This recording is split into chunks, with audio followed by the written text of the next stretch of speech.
Olá, muito boa noite para você que nos acompanha aqui pela ZNN One, você que nos acompanha através da página da ZNN One no Facebook e também no canal oficial da ZNN One pelo YouTube. Esse é o programa Ponto de Vista, dando sequência à série de entrevistas com os pré-candidatos a deputado estadual e federal de Barretos e toda a região.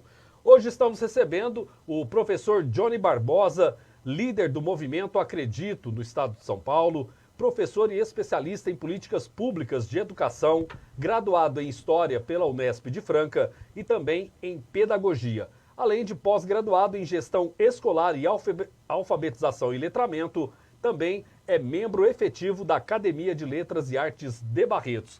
Boa noite, Johnny, seja muito bem-vindo ao programa Ponto de Vista. Boa noite, Marcelo, é um prazer estar aqui hoje com você e falar um pouquinho aí sobre a nossa pré-candidatura a deputado estadual por Barretos e pela nossa região.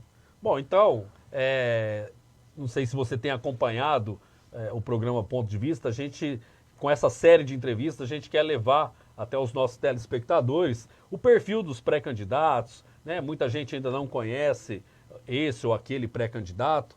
E aí, para a gente começar nosso bate-papo e as pessoas terem a oportunidade de conhecer você melhor, você pode começar nos contando um pouco sobre a sua infância, sua família, seus pais, irmãos. Ótima oportunidade, estou muito feliz de estar aqui hoje no Ponto de Vista. Eu acredito que é muito importante que espaços como esse sejam abertos realmente para nós pré-candidatos, para que vocês que estão em casa possam conhecer um pouco aí da nossa trajetória.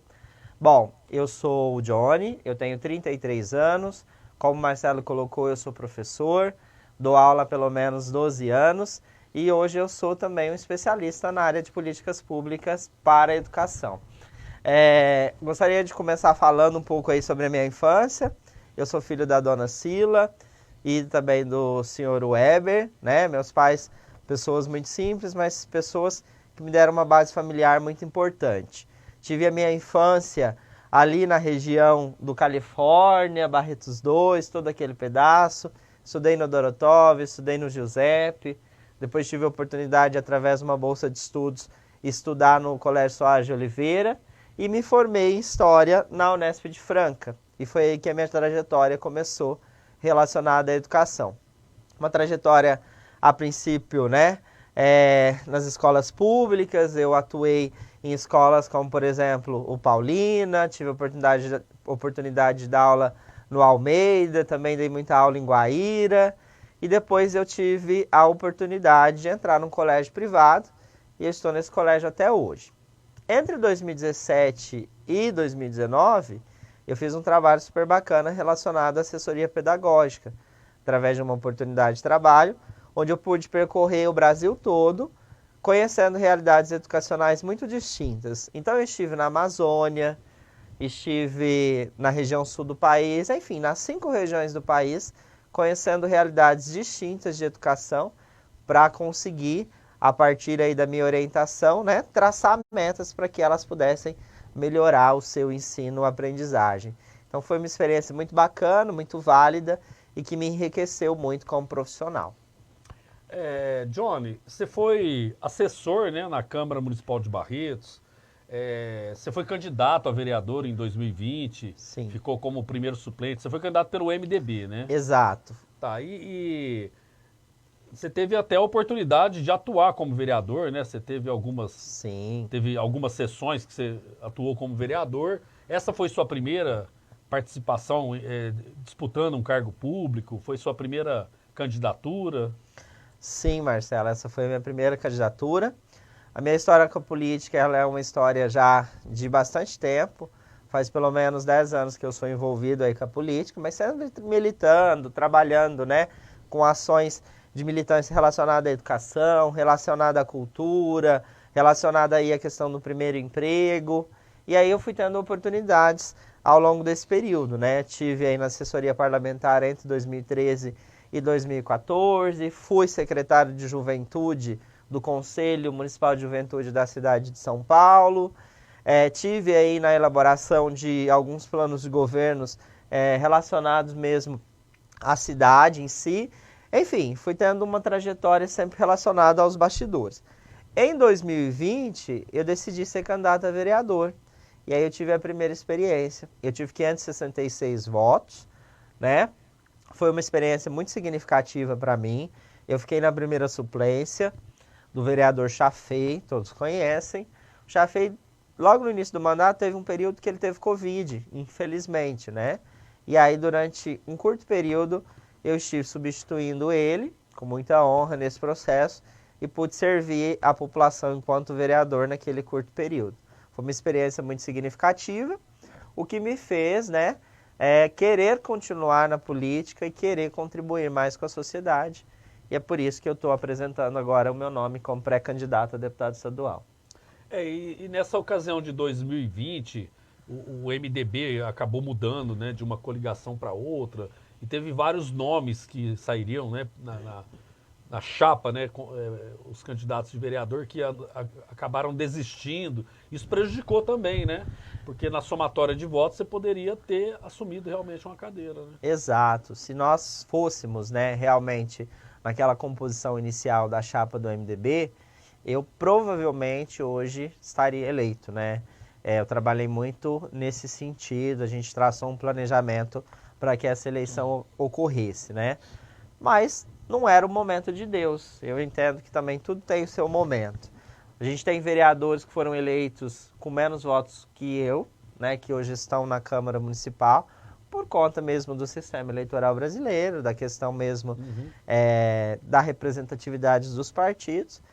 E eu compreendo, mas com um gostinho assim, olha, quero mais, acho que dá, né? Vamos fazer realmente um trabalho mais consolidado que dá pra gente colher bons resultados. Você falou aí que já tem uma atuação política, né, há 10 anos. Como que foi? Quando que surgiu o interesse pela política? Como que foi esse início, né?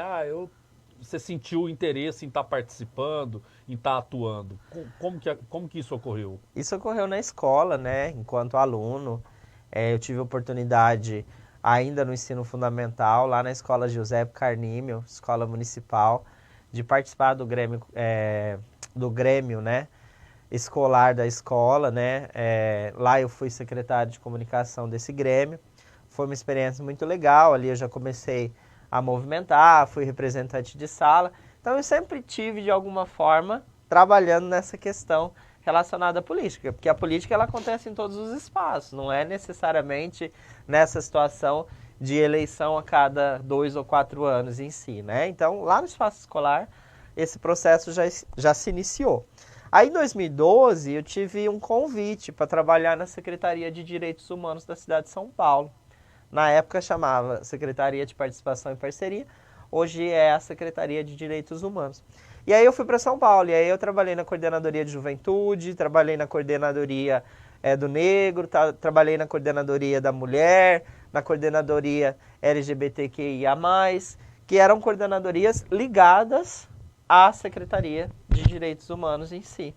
Então ali começou, eu pude ver e conhecer muito de política pública de educação. E aquilo me interessou muito. Falei, poxa, tem muita coisa que a gente faz em São Paulo que daria pra gente fazer lá em Barretos. Porque eu sou nascido, né, cresci aqui, tive toda a minha vida aqui. Então, nossa, que legal, posso contribuir mais com Barretos. Posso levar situações relacionadas à juventude para a juventude de Barretos. Então, ali começou o contexto, né, relacionado à política. Como eu coloquei antes, também em 2017, eu tive uma outra oportunidade de trabalho muito significativa na minha vida, que é trabalhar numa grande empresa em São Paulo, é hoje a maior empresa relacionada à educação do Brasil. E lá eu pude percorrer 21 estados, né, com um trabalho ligado à questão de desenvolvimento de políticas públicas para a educação. Então, isso me fez entender melhor como funciona a educação municipal de um lugar, né? Então, eu pude compreender mais sobre políticas públicas. E aí eu fiquei pensando, poxa, eu acho que eu posso dar minha contribuição para a minha cidade, né? Inicialmente como vereador. Eu queria ser, naquele momento, o representante da educação para Barretos, né? Um professor que estivesse lá, atuante, firme, responsável com a pauta da educação. Né? Então, eu trabalhei muito nesse sentido, para ser essa referência, né, dos professores barretenses, da comunidade escolar, que inclui também os pais, dos alunos da educação de jovens e adultos. Eu trabalhei muito para que aquilo ocorresse naquele momento. Por uma situação de conjuntura, como você colocou, né, de repente a chapa se diluiu. E nesse processo eu não consegui chegar, né, de primeira. Mas estou aqui, estamos trabalhando. E logo, né, eu sei que eu vou poder dar a minha contribuição de maneira mais efetiva para a sociedade barretense. Esse trabalho, essa consultoria pedagógica, né, que você viajou em várias regiões do Brasil, você teve a oportunidade de conhecer a educação a um nível nacional mesmo, né? Não se restringindo só aqui a realidade da nossa região, da nossa cidade, né?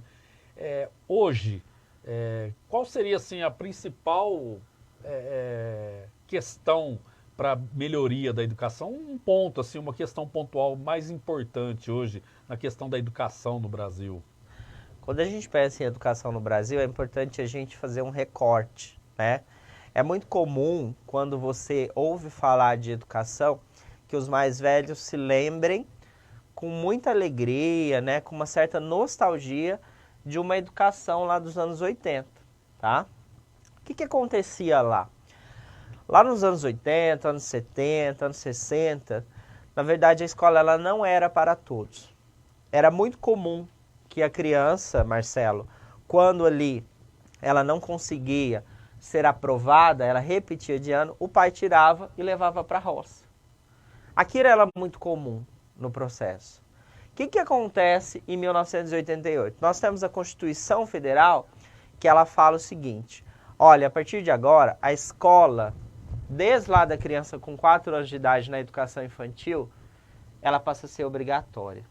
O pai precisa e ele é responsável para que aquela criança frequente a escola. O que acontece nesse contexto? Uma escola que era para poucos, de repente ela incha. Todo mundo tem que estar dentro da escola. Essa universalização da educação, que é extremamente importante que ela tenha ocorrido, ela acontece, mas de forma não planejada naquele momento. E aí o professor, que também era visto como um profissional que ganhava muito bem, que tinha um respeito social, lá na década de 60, na década de 70, ele perde seu valor. Porque o salário do professor ele vai perdendo, né, possibilidades, ele vai perdendo valor. Dentro desse contexto, a escola em si começa a entrar numa situação que a gente vê hoje, né, onde ela não é muitas vezes atrativa para o nosso aluno em si. Por quê? Porque o professor hoje ganha mal, né? O professor hoje no Brasil ganha pouco mais de R$2.000, né? É um salário pequeno, tamanha responsabilidade que tem hoje um docente, certo? Paralelo a esse processo, nós temos salas, na maioria das vezes, superlotadas. Eu sou professor, eu estou na sala de aula, hoje eu dou aula do 6º até o 3º ano do ensino médio. E eu sei que é muito complexo você entrar para dar aula numa sala, às vezes, com 35 alunos. Então, dentro desse contexto de universalização, as escolas se encheram e o governo quer colocar todo mundo dentro daquele espaço escolar, sendo que não cabe, não é para uma sala ter 35 alunos. Trocou qualidade por quantidade. Trocou qualidade por quantidade. Então, dentro desse contexto, se a gente quer ter uma escola melhor, a gente passa por uma série de processos. Um deles, né? Nós precisamos de mais escolas. Nós precisamos de mais professores. E nós precisamos de professores melhores, né? Preparados. A universidade precisa preparar bem esse professor, certo? E nós precisamos que esse professor ganhe bem. Porque um profissional, qualquer que seja ele, não precisa ser professor, quando ele ganha bem, o rendimento dele é outro. Certo? Então a gente precisa passar por um processo de reestruturação da carreira do professor, né? E é importante que os deputados, né, senadores, presidente da República, né, prefeito, prefeitas, todos estejam envolvidos com essa causa. Porque a gente tem pesquisas que falam, se eu gasto com educação, o que acontece depois? Eu deixo de gastar com presídio, por exemplo, né? Se eu gasto com educação, eu formo novos artistas. Se eu gasto com educação, com cultura. Então, os gastos precisam ser direcionados de maneira eficiente. E não é uma novidade, né? Porque não é uma novidade. é uma coisa que eu ouço há 30 anos, né? Há alguns anos atrás, não sei quantos, mas a Coreia do Sul chegou onde chegou porque investiu em educação. A Alemanha, não sei quem, né? Vai falando dos países aí e a gente tem os exemplos, mas o que acontece que isso só fica no discurso ou no exemplo e não é efetivado na prática? Na verdade, a gente tem, é importante falar isso, né? Nós temos estruturas de redes públicas que são de excelência. Eu tive em Sobral, no Ceará. A educação pública de Sobral, no Ceará, é uma educação, assim, de altíssima qualidade, né? Por quê? Ali teve investimento sério. Olhou-se para a educação como prioridade.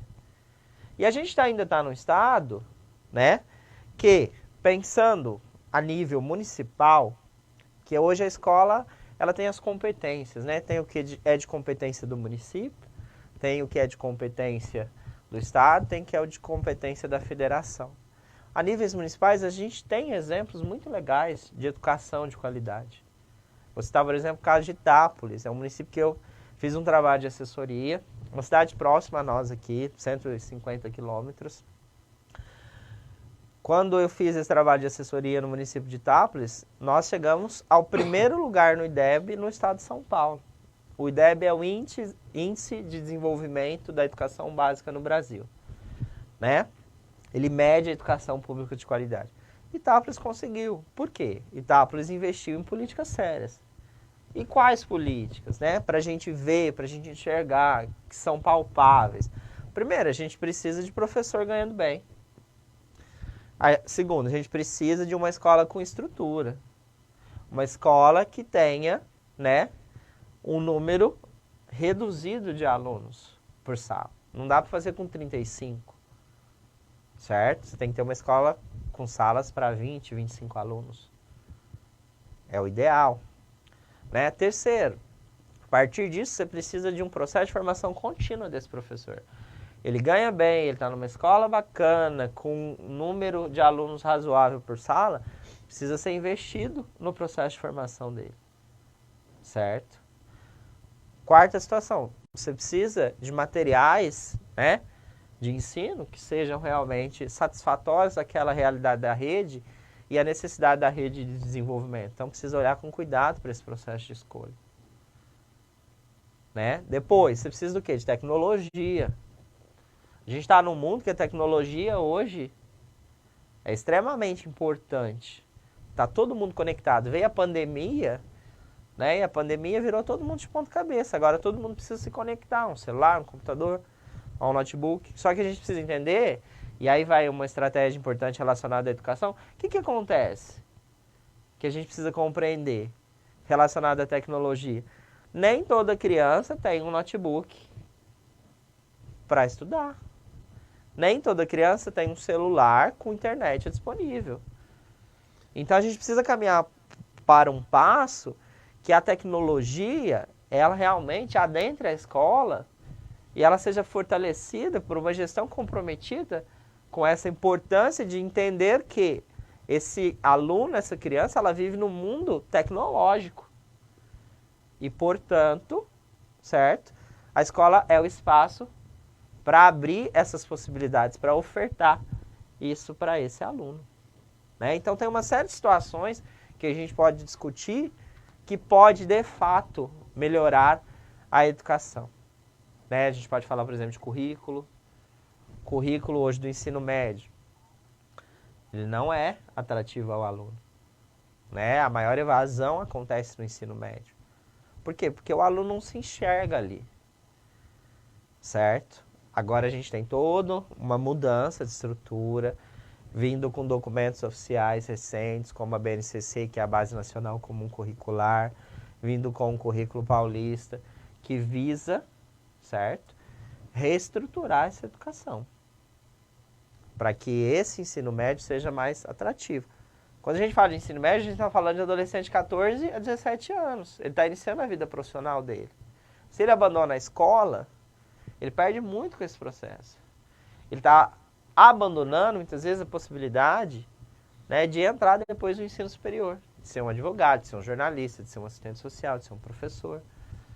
Né? Então, a gente precisa olhar para isso de fato e olhar realmente com responsabilidade e com estratégias. O que dá para fazer de diferente para melhorar? Esse é o ponto.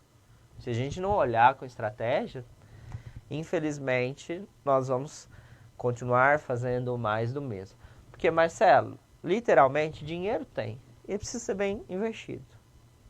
Uma gestão séria, com uma gestão comprometida, né? Isso a nível municipal, estadual, federal, né?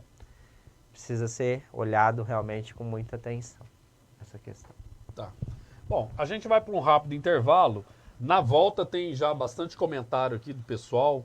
O pessoal que está acompanhando através da página no Facebook. Né? A gente vai estar lendo aqui os comentários. Tem também alguns vídeos que mandaram aqui com perguntas também para você. A gente vai para um rápido intervalo, rapidinho a gente está de volta. Combinado.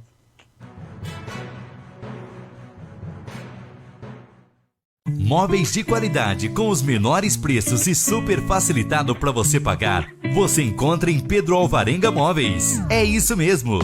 Móveis, colchões estofados das melhores marcas, com preços imbatíveis e super facilitado para você pagar em até 12 vezes sem juros no cartão. Você só encontra em Pedro Alvarenga Móveis. Vá conferir na Rua 38, esquina da Avenida 29, na Vila Baroni. Telefone 3323-3323 e WhatsApp 99628-2454. Pedro Alvarenga Móveis, a esquina da economia.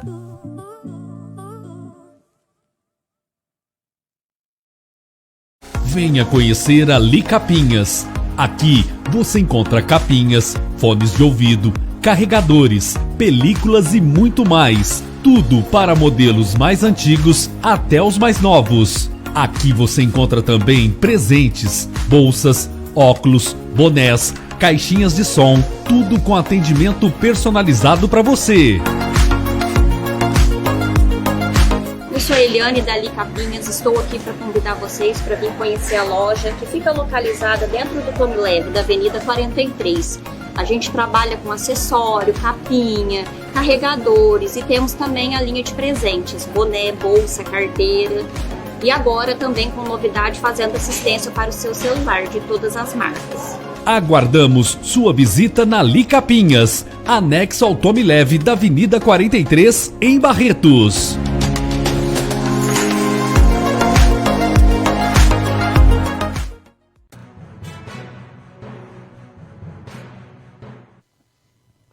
Já estamos de volta com o programa Ponto de Vista, hoje dando sequência à série de entrevistas com os pré-candidatos a deputado estadual, federal de Barretos e toda a região, recebendo o professor Johnny Barbosa aqui para um bate-papo. E dando sequência ao programa, vamos mostrar aqui agora, vamos dar uma olhadinha aqui como estão os comentários, o pessoal que está assistindo a gente através do Facebook, né, da página do Facebook da ZNN One. A Eliane Nishizaki, ela está acompanhando a gente, mandou umas palminhas. Ai, que bom. Ela está falando aqui, você merece, Johnny Barbosa, continue sempre com essa humildade, estamos juntos. A Priscila está mandando um boa noite aqui também. Espera aí que eu estou apanhando aqui. E tem uma pergunta aqui, a Priscila está perguntando como que ela está perguntando como que é esse trabalho que você fazia em várias regiões do Brasil, com consultoria pedagógica. Como que é esse trabalho? Ela está perguntando aqui. Bom, primeiro um abraço para Eliana, um super beijo para você. Obrigado aí pelo seu apoio, pela sua parceria, tá bem? Respondendo a pergunta da Priscila, também muito obrigado, Priscila, pela sua participação. esse trabalho ele começou em 2017, né? A partir de um convite, eu fui trabalhar numa grande empresa relacionada à educação. E essa empresa, ela tinha como função, né? Assim, como produto, na verdade, a venda de soluções educacionais. E dentro dessa venda de soluções educacionais, nós tínhamos os materiais de ensino, ou sistemas de ensino, plataformas relacionadas à avaliação escolar, plataformas relacionadas à tecnologia, em como realmente transformar a educação em algo mais tecnológico e mais próximo desse aluno em si. E aí, eu tinha uma função que era de assessor pedagógico. Então, o que acontecia? Essa empresa, ao entrar numa cidade vendendo determinado material, como aconteceu aqui em Barretos, aqui nós tivemos o sistema Ângulo de ensino, né? O que acontecia? Quando vendia realmente o sistema para determinada cidade, a figura do assessor, que era a que eu representava naquele momento, é que ia até o município para fazer essa implantação do sistema, né? E era isso que eu fazia. Então eu ia para conhecer a realidade desses municípios primeiro, entender, eu fazia um processo de imersão, ia nas escolas, conversava com os gestores escolares, coordenador, diretor, e ali eu identificava os pontos que poderiam disso. Nós íamos organizando a rede, o intuito de trazer realmente uma melhora do ensino-aprendizagem. E aí eu fiz isso em muitos locais. Então eu tive na Amazônia, como eu coloquei, tive em Sobral, que é considerada a melhor educação pública do Brasil, assessorei escolas em Fortaleza, no Ceará, assessorei muitos municípios aqui no estado de São Paulo, Itápolis, Votuporanga, Pereira Barreto, Sul de Menúce, Viradouro, Miguelópolis, pelo menos uns 20 municípios aqui no estado de São Paulo. Entre eles aí, né, o case de sucesso é o município de Itápolis, que a gente conseguiu fazer com que Itápolis ascendesse a primeira educação pública do estado de São Paulo. No IDEB de 2017, com os 5º anos, nós chegamos ao primeiro lugar no estado de São Paulo. E no IDEB de 2019, com o Ensino Fundamental 2, com os 9º anos, nós chegamos à primeira posição no estado de São Paulo. Então era um trabalho muito bacana, muito significativo, que você tinha que olhar para a educação, Marcelo, daquele município e falar, no que esse município está errando? Ou o que ele está deixando de fazer? E aí não é só você identificar, a partir do momento que você identificar, você ter postura de fazer uma intervenção nesse processo. Entendi. Né? E aí nós fazíamos intervenções, propunhamos soluções. Então foi um trabalho muito significativo. Você pegar, às vezes, uma rede que ainda engatinha, que tem pouco entendimento, e você consolidar a rede com uma rede realmente que produz, que promove, que desenvolve um ensino de qualidade para as crianças. Entendi. Bom, então, vamos rodar um vídeo aí que mandaram, né? Tem o vídeo da Rosicris Bittencourt, colega nossa, jornalista também. Ela mandou um vídeo aí com uma pergunta para o professor Johnny. Vamos dar uma olhada. Olá, Marcelo, prazer falar contigo. Quanto tempo. Parabéns pelo programa, viu? Muito bom, já é sucesso. Professor Johnny tem meu respeito, a minha admiração, né? Eternos. Professor Johnny, como líder, né, do movimento Acredito e também como grande educador que é, ele lida muito com os jovens. E a minha questão é a seguinte, professor. Teve muita evasão escolar, né, na rede pública, em razão da pandemia. Por quê? Porque eles tinham que estar acompanhando as aulas em casa, né? E muitos, é claro, infelizmente, não têm ainda acesso à internet, computador. Como é que vai ser o trabalho do professor, em sendo eleito, para que retorne às aulas esses jovens que se evadiram, né, que desanimaram um pouco aí da rede pública? Um grande abraço para você. Tá aí então o vídeo da Rosicris Bittencourt. Mandar um beijo, um abraço para a Rosicris. A Rosicris está falando aí justamente o que você falou agora há pouco, né?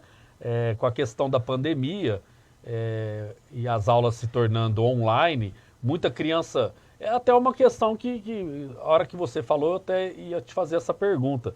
Teve muita criança que acabou ficando sem aula mesmo. Sim, a gente precisa considerar alguns pontos, né?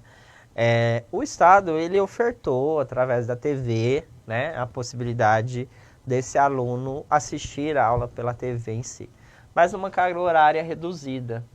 Os municípios, cada um tentou de uma forma. Barretos também, no período, apresentou aulas pela TV Barretos, né? Verdade. Mas também numa carga horária reduzida em si.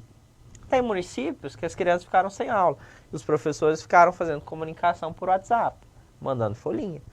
Então tem situações assim muito distintas dentro desse processo. Agora uma coisa é fato, né? Hoje as aulas já voltaram à normalidade, mas ficou uma grande defasagem nesse processo, né? E aí a gente precisa olhar para essa defasagem com muita atenção, porque você tem crianças, né, que não foram alfabetizadas no tempo adequado. Isso vai ter consequências? Vai ter consequências. A gente tem uma geração, né, toda... Fica uma lacuna ali. Fica uma lacuna. As crianças acabaram distantes, né, das aulas durante 2 anos, né? Então, assim, a gente tem uma lacuna. E essa lacuna, a gente precisa de estratégias consolidadas de recuperação desses alunos, para que esses alunos possam realmente aprender aquilo que não foi ofertado no tempo certo. É porque se simplesmente pegar da onde parou, vamos retomar da onde parou, essa quantidade grande de alunos por sala de aula, a tendência, né? Porque aí vem os mais novos já vem acumulando alunos. Exato. Né? Por exemplo, você chega lá no 5º ano, você vai ensinar divisão para o menino, como é que você vai falar de divisão para a criança sem ter consolidado antes multiplicação e subtração, que é muito trabalhado nos anos anteriores? Não dá para você começar lá com divisão. Você precisa retomar. E isso o professor gasta tempo. Esse processo é muito complexo. Então a carga horária que a gente tem hoje não é suficiente para atender toda essa demanda.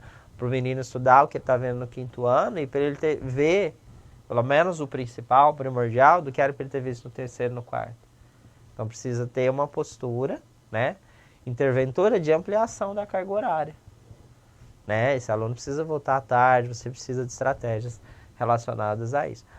Uma outra situação que me preocupa muito com relação à pandemia, né, é a questão de você ter, especialmente alunos um pouco mais velhos, de 12, de 13, né, 14, 15, 16, 17 anos, que estavam no Fundamental 2 e no ensino médio, que não voltaram ainda para a escola. Por quê? Veio a pandemia, todo mundo ficou recluso. As aulas foram paralisadas. O pai perdeu o emprego, a mãe perdeu o emprego. Essa criança, assim que o processo iniciou, muitas vezes ela foi vender as coisas na rua, foi recolher latinha. E aquilo gerou uma renda para a família. E aí, muitas vezes, hoje o pai ainda não arrumou o trabalho, a mãe ainda não arrumou o trabalho. E aí? Muitas vezes, essa criança, esse adolescente de 13, 14 anos, continua lá, não voltou para a escola, recolhendo latinha. Né? A gente precisa fazer uma busca ativa desses alunos, que são um pouco mais velhos, de Fundo 2 e de ensino médio, no intuito de resgatar essas crianças, esses alunos, para uma vida escolar, certo? Isso é primordial e fundamental. Bom, tem o vídeo da Simone Fernandes Pinheiro de Moraes, que é professora. Ela também mandou um vídeo aqui. Vamos dar uma olhadinha no vídeo dela. Meu nome é Simone, eu sou barretense, professora, e me sinto muito honrada por ser representada pelo professor Johnny, um político jovem, engajado com o crescimento da nossa cidade, e acredito que vai fazer a diferença nesse contexto do nosso desenvolvimento. E diante disso, Johnny, eu te pergunto, você acha que a campanha Barretense Vota em Barretense vai engajar? Bom, tá aí a pergunta da professora Simone Fernandes Pinheiro de Moraes. Ela está tocando no assunto, que até eu ia entrar com a pergunta aqui também, da questão de barretense e voto em barretense, né? Eu já vou emendar com a pergunta dela a seguinte. Esse ano tem muitos nomes como pré-candidatos, acredito que muitos serão confirmados. Primeiro, quero que você fale sobre a importância da gente ter representantes, né, na Assembleia Legislativa, na Câmara dos Deputados. E também eu quero que você comente sobre essa questão da quantidade de candidatos, em que isso atrapalha, se isso atrapalha realmente ou não. Bom, primeiro, obrigado, Simone, aí pela sua participação. Importantíssima a sua pergunta. Eu acho que é fundamental, eu acredito que é fundamental que essa campanha ela aconteça e que o barretense se conscientize que ele precisa de um representante na Assembleia, né? É notório, todos falam sobre essa questão da comparação relacionada à Olímpia e a gente tem realmente essa questão que precisa ser colocada, né? Barretos precisa de um representante na Assembleia, precisa de um representante em Brasília, na Câmara Federal, para que a gente possa realmente trazer desenvolvimento para a nossa cidade e para a nossa região. Barretos precisa recuperar o protagonismo desse processo, né? O protagonismo regional dentro da questão do desenvolvimento. Isso é fundamental, né? Qual é a função do deputado nesse contexto? Por que se Barretos tiver um deputado, as coisas podem melhorar? A gente tem visto aí essa conversa relacionada aos pedágios, que o governo hoje ele quer duplicar, né, o trecho da Assis Chateaubriand, que vai ali de Barretos até São José do Rio Preto, na verdade até Guapiaçu, um pouco antes, e quer pedagiar esses trechos em si. E aí eu gostaria de, não sei se você já teve a oportunidade, Marcelo, de pegar ali a região oeste do estado, de São José do Rio Preto, ali no trevo de Mirassol, quando você entra para a região oeste do estado, que você passa por Votuporanga, que você passa por Tanabi, que você passa por Jales, por Fernandópolis, até Santa Fé do Sul, lá na divisa com Mato Grosso do Sul, você não tem pedágio, você tem uma rodovia linda, sem buraco algum, certo? Duplicada, num trecho de 200 quilômetros, certo? E ali você não tem nenhum pedágio.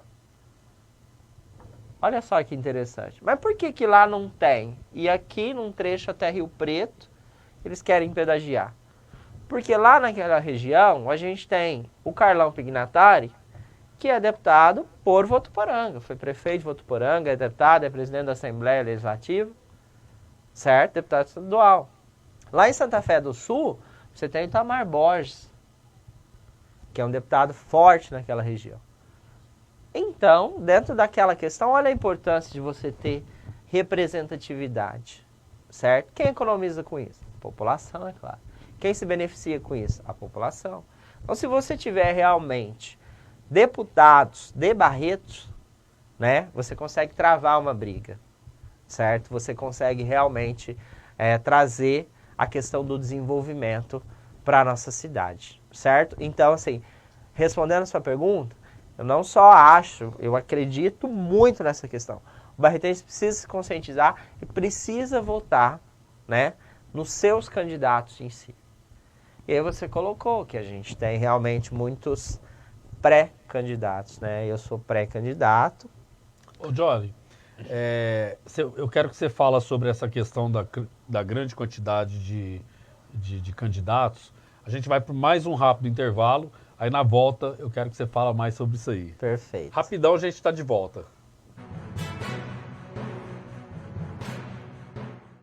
Móveis de qualidade com os menores preços e super facilitado para você pagar. Você encontra em Pedro Alvarenga Móveis. É isso mesmo. Móveis, colchões e estofados das melhores marcas, com preços imbatíveis e super facilitado para você pagar em até 12 vezes sem juros no cartão. Você só encontra em Pedro Alvarenga Móveis. Vá conferir na Rua 38, esquina da Avenida 29, na Vila Baroni. Telefone 3323-3323 e WhatsApp 99628-2454. Pedro Alvarenga Móveis, a esquina da economia.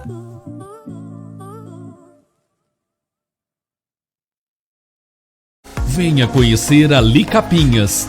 Aqui você encontra capinhas, fones de ouvido, carregadores, películas e muito mais. Tudo para modelos mais antigos até os mais novos. Aqui você encontra também presentes, bolsas, óculos, bonés, caixinhas de som, tudo com atendimento personalizado para você. sou a Eliane Dali Capinhas, estou aqui para convidar vocês para vir conhecer a loja que fica localizada dentro do Tome Leve, da Avenida 43. A gente trabalha com acessório, capinha, carregadores e temos também a linha de presentes, boné, bolsa, carteira. E agora também com novidade fazendo assistência para o seu celular de todas as marcas. Aguardamos sua visita na Licapinhas, anexo ao Tome Leve da Avenida 43, em Barretos.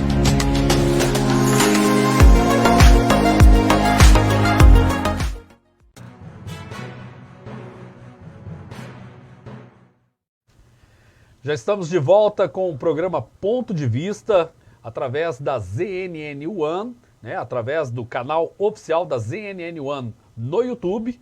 Aproveitar para convidar você para se inscrever no nosso canal, ativar o sininho para estar recebendo as novidades da programação, os conteúdos da ZNN One.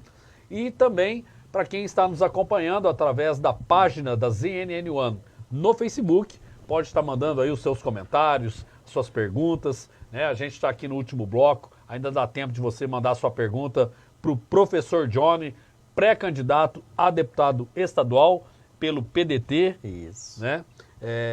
E aí, a gente estava conversando antes do intervalo sobre a questão, né, da grande quantidade de candidatos, né? A gente conversa com as pessoas nas ruas e o pessoal fala assim: ah, mas os candidatos, até por não conhecer o perfil das pessoas que se colocam à disposição, ah, não tem condição, são muitos candidatos, um toma voto do outro, e em que isso realmente atrapalha, ou se isso não atrapalha? O que você pensa disso? Olha, na verdade, eu acredito que todo mundo tem que buscar representatividade, né? E isso é um processo natural, certo? Aí acontece que, em determinado momento, algumas candidaturas ou pré-candidaturas, elas vão se transformando em candidaturas viáveis. E essa é a minha aposta. Eu estou iniciando esse contexto, né? Me lançando pré-candidato a deputado estadual, e eu quero que o meu nome se consolide como o mais viável para a população de Barretos. É isso que eu vou defender, é isso que eu vou buscar. Nós temos aí todo um trabalho, né? Pensado para que realmente as pessoas possam realmente fazer essa aposta no meu nome. Eu quero realmente representar a juventude, acho que a gente precisa de novos quadros na política barretense, nós precisamos de novas ideias. Se a gente tiver novas ideias vinculadas à política, nós conseguimos que mais pessoas possam se interessar pela política. Porque a política hoje ela é fundamental para a vida de todos. Então, dentro desse contexto, eu vou fazer essa defesa, né? E estou buscando aí a confiança da população barretense, que possa realmente fazer essa aposta, mas uma aposta realmente relacionada à confiança no meu trabalho, na minha história, na minha trajetória. Como você colocou, as pessoas hoje não me conhecem muito, mas eu estou tendo espaços importantes agora para me apresentar para a sociedade, né? Como, por exemplo, o programa Ponto de Vista aqui da ZNN. Eu estou muito feliz com isso, porque hoje as pessoas estão me conhecendo um pouco mais, né? E vão poder fazer a sua escolha mais à frente, do seu apoio, a partir de informações, a partir de ouvir realmente as propostas de todos os pré-candidatos, que depois a maioria deles se efetivarão enquanto candidatos em si, né? Dentro desse contexto, é importante, acho que esse recado fica para a população, né? Precisa ocorrer uma escolha da população para que os votos não sejam pulverizados, né? Não adianta um ter dois, outro ter dois, outro ter dois, ninguém ser eleito. A população precisa fincar aí em um nome dentro de um processo democrático, de livre escolha, mas é importante que uma parcela significativa da população barretense possa fazer a sua escolha. Em 2012, né, você foi secretário do Conselho de Juventude em São Paulo, né? Isso. A sua principal área de atuação, é a educação, você teve atuação também em São Paulo com direitos humanos, a cultura tem tudo a ver também com a educação. Essas são realmente as suas principais bandeiras que você pretende representar. Lógico que um deputado atua em todas as áreas, né? Mas essas são as suas principais bandeiras. Minha principal bandeira é a importância da juventude ser representada no processo eleitoral. Então eu vou trabalhar com o jovem e tudo que envolve o jovem. E aí nós temos a principal situação, que é a educação. Então nós vamos trabalhar com a educação, a cultura envolve o jovem, a questão do primeiro emprego envolve o jovem, a questão do esporte envolve o jovem. Nós precisamos trabalhar nessa perspectiva. Então esse é o principal ponto. Paralelo a isso, eu sou barretense. E como barretense, eu vou trabalhar por Barretos, para Barretos, no intuito de colaborar e de ajudar, as nossas instituições sociais, no intuito de colaborar realmente com todos os processos relacionados às políticas públicas barretenses, dentro da perspectiva de trazer emendas, dentro da perspectiva de representar Barretos, dentro da perspectiva de realmente fazer com que Barretos seja vista e seja protagonista dentro do processo eleitoral. E não só Barretos, toda a nossa região. A gente tem Guaíra aqui, uma cidade irmã, Jaborandi, Colina, Colômbia, são as cidades irmãs de Barretos. Então a gente precisa olhar para elas com muito carinho, com muita atenção. E enquanto representante dessa região, tenho certeza que eu vou trabalhar por isso. E no início desse ano, você foi eleito uma das 8 lideranças cívicas do movimento Acredito. Esse movimento dentro do estado de São Paulo, a informação que a gente tem que é uma organização que atua com a preparação e a formação de novas lideranças políticas. Qual é a importância de você ter sido eleito uma das 8 lideranças e o que realmente é esse movimento?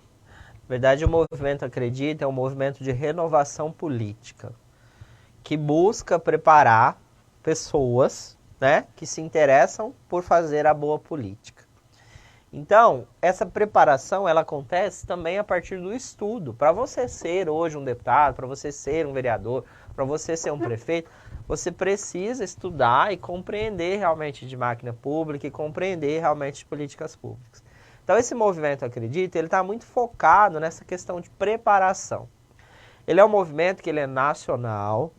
Na eleição anterior, ele já atuou firmemente, inclusive elegendo pessoas. Então, ele elegeu, por exemplo, o senador Alessandro Vieira, Ele elegeu deputados federais no Rio de Janeiro, elegeu deputado federal aqui em São Paulo, na verdade, uma deputada, tá bem? Então, é um movimento que realmente está ligado a essa questão da preparação política, tá bem? Eu ingressei nesse movimento no ano passado, tenho já acompanhado há muito tempo, mas me candidatei dentro do contexto para ser uma das lideranças cívicas do ano passado. Teve todo um processo seletivo, esse processo durou cerca de 8 meses, e aí eu fui eleito uma das 8 lideranças cívicas do estado de São Paulo e uma das 40 lideranças cívicas do Brasil. Nós temos 40 lideranças cívicas no Brasil, eu sou uma delas e sou uma das 8 lideranças do estado de São Paulo. O que isso significa na prática? Que eu levo todas as bandeiras, tudo que se pensa de ideal político do Acredito, que é uma política ligada à sustentabilidade, que é uma política ligada realmente ao combate à corrupção, que é uma política ligada à preparação dos seres que vão atuar enquanto líderes políticos, tá certo? Então, essa liderança cívica, ela tem essa função. E, na prática, isso também me garante uma viabilidade eleitoral, Porque dessas 8 lideranças no estado de São Paulo, nós temos 4 que são candidatos, ou melhor, que são pré-candidatos a deputado estadual, tá? Eu sou um desses 4. Todo mundo que está envolvido com o movimento Acredito hoje, há pelo menos 5 mil pessoas no estado de São Paulo que seguem, que acompanham e que são realmente emissores de opinião, formadores de opinião, Para essas pessoas serão indicados esses 4 nomes. E eu sou um deles. E aí tem algo muito legal, eu sou o único do interior, os outros 3 são da Grande São Paulo. Então, dentro do interior de São Paulo, eu sou a única liderança cívica do movimento. Então, isso tem me aberto portas para estar em cidades diferentes, para falar enquanto lideranças cívicas diferentes. Isso vai me garantindo uma certa viabilidade eleitoral, um conhecimento maior do meu nome. Porque a gente sabe que, infelizmente, Barretos até tem voto para isso, mas é difícil Barretos eleger um barretense com votos apenas de eleitores barretenses. A gente precisa ampliar isso um pouco. E onde que a gente vai buscar isso? Eu vou buscar a partir desse movimento, que é importante, e vou buscar através dos municípios que eu atuei com consultoria, né, relacionados à educação, que são pelo menos 30 municípios do estado de São Paulo, que eu estou retomando, nós estamos fazendo pontes, nós estamos conversando com essas pessoas para realmente a nossa pré-candidatura, né, para que ela possa ser levada e reverbere da melhor forma possível junto aos professores, junto à comunidade escolar. Tá. O Mário Kiyoshi, ele mandou aqui uma pergunta através do WhatsApp.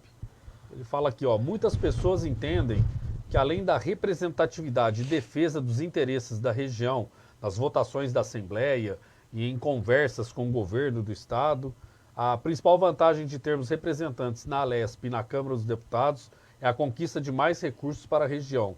Porém, muitos recursos são enviados para atender situações que não são prioridades e muitas vezes sem o acompanhamento do deputado no uso destes recursos. O que você pensa sobre isso? Márcio? Mário, eu concordo com você. Eu acho que a gente precisa realmente repensar as práticas políticas. Por isso que eu estou nesse movimento, que eu acredito, que ele repensa, ele reflete sobre as práticas políticas. Hoje, infelizmente, a emenda do deputado muitas vezes está condicionada ao apoio político.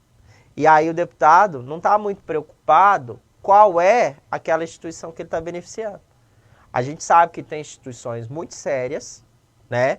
E a gente pode citar várias aqui na nossa cidade, por exemplo, a Vila dos Pobres, por exemplo, o André Luiz, né? Que são instituições que a gente conhece o trabalho. Só que a gente sabe que tem instituições que não são tão sérias assim.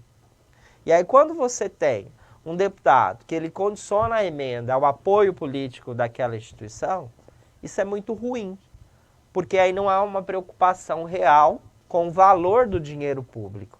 Porque o dinheiro público ele sai do bolso de todos nós. Então precisa ser repensada essa prática. Dentro desse contexto, o movimento Acredita, ele tem uma prática muito interessante, que é o edital de emendas. Como funciona essa questão, né? Então, a partir do momento que o deputado que é eleito pelo Acredita tenha lá determinada emenda, parte dessa emenda, ou algumas delas, ele lança um edital para que as pessoas cumpram processos para que elas possam pleitear essa emenda. Quais são esses processos? Né? Há quantos anos essa instituição ela desenvolve o trabalho? Que trabalho é esse? Né? E acontece todo um processo de análise aprofundada disso, certo? E a partir disso você tem a destinação. Então eu acredito muito nisso, que a gente pode fazer a diferença, que a gente precisa de um deputado próximo, que possa, né, não condicionar o seu apoio à questão das emendas, mas que, como ele pode e ele deve destinar recursos, que ele destine para causas sérias e que destine para a sua região, porque foi ali que ele foi eleito.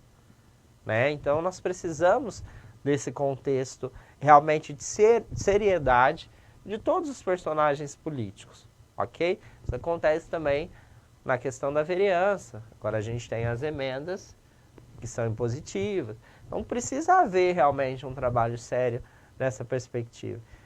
Mais do que a emenda chegar, como você colocou, Mário, a gente precisa olhar o que é feito com ela, o que foi feito, o destino foi correto. Então nós precisamos olhar para isso. Um outro problema também que é muito comum, Marcelo, você deve conhecer disso. Às vezes o deputado manda a emenda, mas às vezes por inexperiência de alguns municípios, a emenda não é paga. Perde prazo. Perde prazo, não cumpre documentação. Então isso acontece muito. Então precisa ter um acompanhamento sistematizado.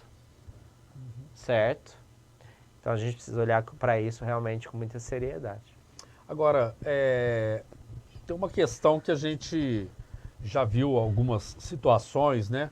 por exemplo, aqui em Barretos, na época do prefeito Nelson James, ele não tinha um alinhamento político, um bom relacionamento com o então deputado Dr. Web Rezec, e na época isso criou um entrave, né?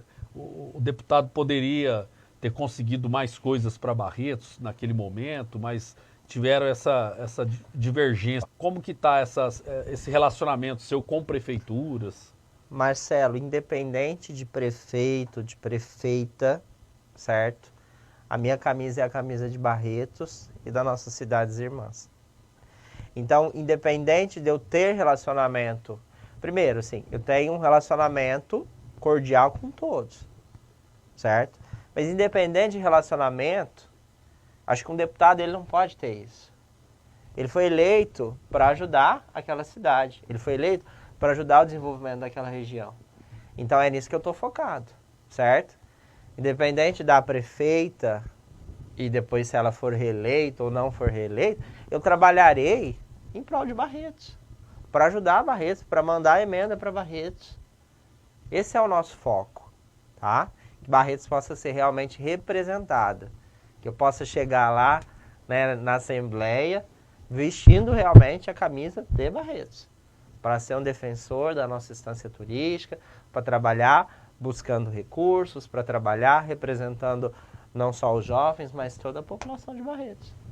Tá. Além dessas cidades onde você já fez um trabalho, né, além do movimento Acredito, como que estão as questões de alianças, né, através de diretórios do PDT, lideranças políticas que você tem contato, não só aqui na região, como em outras regiões também? Como está essa questão de alianças? Hoje o PDT, ele, a princípio, não se coligou a nenhum partido, na verdade não se federou a nenhum partido, tá? Ele terá candidatura própria. O meu pré-candidato a deputado federal se chama Antônio Neto, é a dobrada que eu estou fazendo, que é relacionada ao meu partido em si. O Neto, ele provavelmente será eleito deputado federal. Por que que eu falo isso? Pensando na questão da viabilidade. Ele vem construindo uma trajetória muito importante. Ele é o presidente do partido hoje na cidade de São Paulo. Foi na última eleição candidato a senador e ele teve cerca de 400 mil votos no estado de São Paulo. E agora ele vem candidato a deputado federal, buscando aí cerca de 80 mil votos em si. Então ele provavelmente será eleito a partir de muito trabalho. Ele sendo eleito, né, eu tenho um combinado com ele para que ele possa ajudar Barretos, para que ele possa destinar emendas para Barretos, para que ele possa olhar para Barretos com muito carinho em si.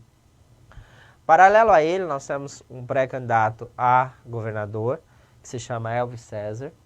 O Elvis César, ele foi considerado o melhor prefeito do Brasil. Ele foi prefeito de Santana do Parnaíba, que é uma cidade ao lado ali de São Paulo, na Grande São Paulo em si, com soluções inovadoras. É uma das únicas cidades no Brasil que 100% da iluminação é de LED. Olha que legal. E ele vem como pré-candidato a governador. No Senado nós temos a experiência do ex-ministro, ex-deputado Aldo Rebelo. Aldo Rebelo será o candidato ao Senado do PDT. Né? Vem com uma experiência, com um know-how político fantástico, certo? E a presidência da República, o candidato deve ser oficializado, Ciro Gomes, que defende aí, né, a necessidade de uma terceira via. Da gente deixar essa polarização de lado e olhar realmente para um outro Brasil que seja diferente do que foi vivido até o momento, tá bem? Então, nessa perspectiva, o meu trabalho está sendo consolidado a partir do apoio dessas lideranças, que são lideranças comprometidas com Barretos. Por exemplo, o ministro Aldo Rebelo, que será candidato ao Senado, ele é o responsável por destinar 8 milhões de reais para a reforma do recinto, enquanto ele era ministro do esporte. Certo? Uhum. Então é um ministro, ex-ministro, na verdade, mas comprometido com a nossa cidade. Então todo o meu apoio, todo o meu trabalho vai ser em prol, né, dessa chapa que eu acredito e que eu acho que possa fazer... E abrir o espaço com um novo quadro da política barretense, Eu quero realmente ser uma liderança que possa dialogar com a sociedade, mas por ter me colocado aqui nesse processo, que é um processo muito bacana, muito importante para mim, e dizer que eu estou muito feliz. Tá bem? Muito obrigado. Boa noite. Bom, agradecer também a sua participação, você que nos acompanhou através do canal oficial da ZNN One no YouTube, né? Já aproveita, vai lá, se inscreva no canal, clica no sininho, ative o sininho, né? Dê seu like. Esse vídeo vai estar disponível vai ficar disponível lá no canal. Quem não pôde assistir, poderá estar assistindo em um outro horário, em um outro dia, né? Agradecer você que nos acompanhou também através da página oficial da ZNN One no Facebook. E semana que vem a gente está de volta com mais um programa Ponto de Vista. Até lá, tchau, tchau.